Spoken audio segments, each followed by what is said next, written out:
In the quiet borough of Kinnelon, New Jersey, surrounded by wooded hills and winding stretches of Route 23, lies a mystery untouched by time. It is the case that, nearly 4 decades later, still echoes with the unanswered questions and still haunts the quiet community that remembers it. This is the story of Lester Edward Mickens, a World War I veteran, a factory worker, a man who lived a quiet life in a small house along the highway, a man who survived trench warfare in Europe only to lose his life violently at age 89 inside his own home.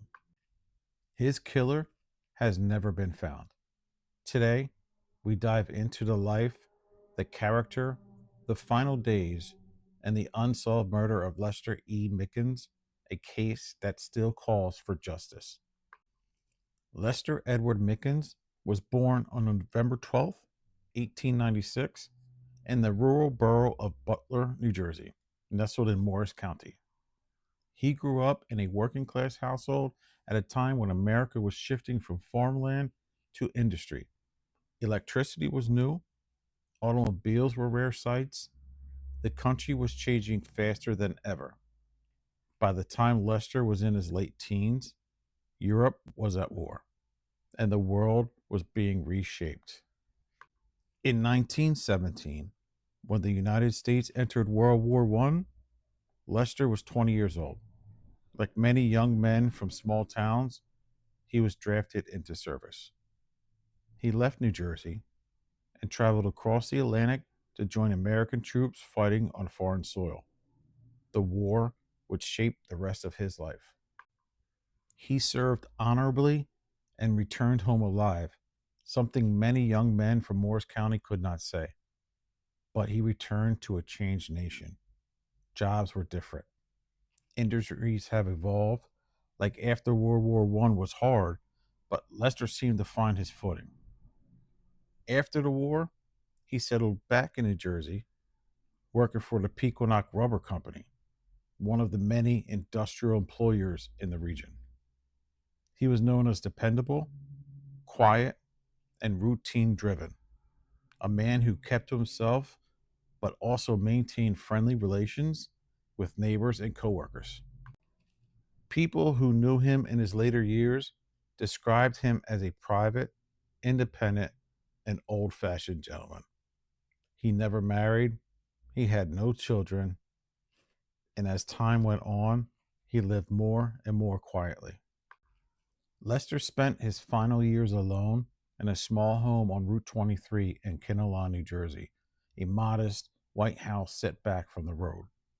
Back then, Route 23 wasn't the busy multi lane artery as it is today. It retained a semi rural feel, the kind of place where neighbors knew one another and outsiders stood out. His house sat close to the wooded property and down a small slope from the roadway. He was known to sit on his porch in the afternoon, watching the cars roll by, waving to his neighbors who passed. Despite being nearly 90 years old, he remained self sufficient. He did his own chores, retrieved his own mail, walked to the nearby general store when needed, and he was known to keep cash in the house, something not uncommon for people of his generation who came of age before modern banking. Most of his neighbors described him as alert for his age, in good spirits, set in his routines, friendly but private. But as the fall of 1986 approached, no one could have ever guessed that Lester's life, a life that began before the Titanic was built, was about to come to a violent end.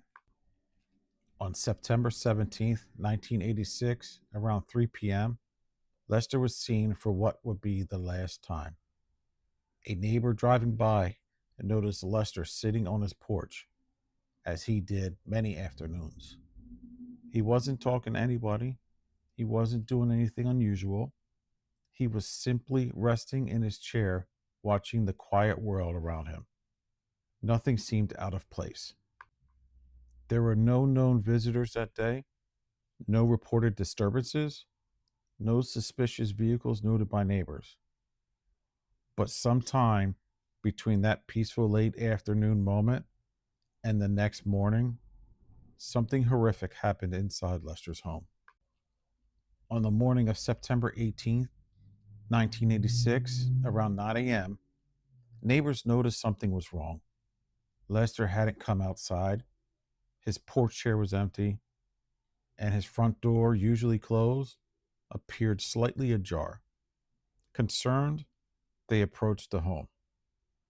Inside, they discovered a scene that would shock the small community. Lester E. Mickens was found dead inside his residence. He had been murdered, violently and deliberately. News articles from the period and later public summaries indicate that Lester had been badly beaten. Some accounts describe blunt force trauma severe enough that investigators immediately knew they were dealing with a homicide. The home showed signs that somebody had entered with force or with intent, not by accident or misunderstanding. Some reports, though not officially released in full, indicate that evidence suggested robbery. Certain personal belongings may have been disturbed or taken, and there were no signs Lester even had the strength to fight back. He was 89 years old. For neighbors, the shock was overwhelming. This was not a high crime area. This was not a man with enemies. This was a war veteran, nearly 90, living quietly in a home he'd known for years. Police arrived, the Morris County Prosecutor's Office was notified, and a homicide investigation was launched. The initial investigation focused on several questions. Number one, was there forced entry? Investigators examined the home. Was the door pried? Was a window broken? Some accounts suggest evidence of tampering, household disturbance, or possibly cut phone lines, though the exact details have never been publicly released. Number two, was the motive robbery? Rumors in later coverage suggested money or checks may have been missing. Lester was known to keep some cash inside the home, but whether this was truly the motive remains unconfirmed. Number three, was the killer someone he knew? There were no signs Lester willingly let someone in, but that possibility isn't ruled out. He lived a solitary life. His social circle was small. Investigators would have needed to identify anyone who might have visited him in the days or weeks before his death. Number four, were there witnesses? The house sat near a roadway, but not in a dense neighborhood. Anyone approaching on foot or car at night might not have been noticed. No neighbors reported hearing an altercation, yelling, or a break in. Number five, was it a transient or opportunistic crime? Route 23 has long been a heavily traveled corridor. Even in 1986, it carried steady traffic, and people passing through may have noticed a vulnerable, elderly man living alone. Number six, could it have been random? A violent robbery, a drifter, a spontaneous act of violence, or even a targeted attack for reasons never uncovered? The investigation tried to answer these questions, but publicly available information suggests few concrete leads ever emerged. The autopsy confirmed what investigators suspected from the scene. Lester had been murdered, the result of severe trauma. But here's where the era becomes important. This was 1986, before DNA testing became a standard forensic tool. Fingerprints, fibers, and footprints would have been the primary evidence collected. If the killer wore gloves, wiped surfaces, or left minimal trace material, the case would have immediately become more difficult. There is no public record that DNA was ever later retested or re examined. though it is possible the Morris County Prosecutor's Office still retains evidence in storage. The lack of advanced forensics meant investigators needed witnesses, confessions, physical evidence linking someone to the scene, or a clear motive. None of those emerged. In small communities like Kinnelon, violent crime is deeply felt. Neighbors were terrified that a killer might be roaming free. People began locking their doors earlier, checking on elderly neighbors more frequently, talking to police about any unusual sightings. But fear turned into quiet resignation as the days turned into weeks, weeks into months, and months into years. Lester's murder remained unsolved, and the community slowly moved on without answers. As the time passed, public coverage faded. There were no arrests, no major breakthroughs, no new leads announced to the press. But the Morris County Prosecutor's Office did not close the case. To this day, Lester Edward Mickens is officially listed among the county's unsolved homicides, still open, still awaiting new information, new witnesses, or new forensic opportunities. Lester himself was laid to rest in a Newfoundland Methodist cemetery, not far from where he lived his entire life. He survived a world war, economic depression, and nearly 9 decades on Earth, only for the final chapter of his life to end in senseless violence.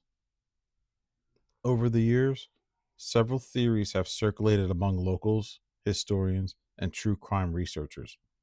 None have been confirmed, but each remains plausible. Number one, was it a robbery gone wrong? The most commonly repeated theory. Someone heard that Lester kept cash in the house. Someone entered, possibly expecting little resistance, and panicked. Why is this theory fit? He's an elderly target. The house is near a major roadway, and some belongings may have been disturbed, and no clear personal motive. Number two, could this have been a targeted attack? Possibly someone he knew or someone who believed he had money or valuables. But Lester lived a very modest life. Nothing suggests substantial wealth. Number three, was it random violence or a drifter? Route 23 has historically seen transient individuals and long distance travelers. A passerby may have acted impulsively or violently with no connection to Lester. These crimes are often the hardest to solve. Number four, was it a home invasion by local youth? Occasionally referenced in community rumor, a burglary turned deadly, perpetrators who never spoke and were never caught. Again, this is only theory. Or number five, a killer who got away easily. In a pre-DNA era, a careful intruder could escape without leaving trace evidence that will help a conviction. But yet, why it remains unsolved? Well, there's several factors likely contributing. Lack of witnesses, nighttime crime, no clear motive, few forensic tools available in 1986, the victim lived alone, and the scene may have been disturbed before investigators arrive. Cold cases often hinge on one missing piece: a tip, a confession, a stored piece of evidence overlooked. Without that, they stay stagnant. Lester's case sadly fits that pattern. Is there possibility of modern resolution? Despite the time passed, it is still possible Lester's case could be solved. Modern forensic science could potentially retest blood, analyze hair or fibers, evaluate fingerprints with modern databases, or extract DNA from materials overlooked or previously seen as unusable. If evidence still exists in storage, modern techniques could yield new breakthroughs. Additionally, a witness may still come forward. Maybe a deathbed confession may emerge, or someone who heard something in 1986 may finally speak up. Every cold case has the potential to break open decades later. It's easy to focus only on the tragedy, but Lester's life deserves to be remembered in full. He was a veteran, a working man, a New Jerseyan, a man who lived independently into old age, and a man who never stopped honoring his country, his work, and his quiet routine. Today, Lester is remembered on veteran listings across Morris County. His name appears in local historic remembrances, reminding residents of the sacrifices of World War I soldiers and the tragedy of his unsolved murder. His story endures not only because of the violence of his death, but because of his life he led for nearly 90 years. In a small house off Route 23, the final chapter of Lester Edward Mickens' life remains shrouded in mystery. No arrest, no justice, and no closures. But remembering his story, sharing his name, keeps the case alive. Lester was more than a victim of an unsolved crime. He was a soldier, a worker, a neighbor, and a man who lived almost a century of American history.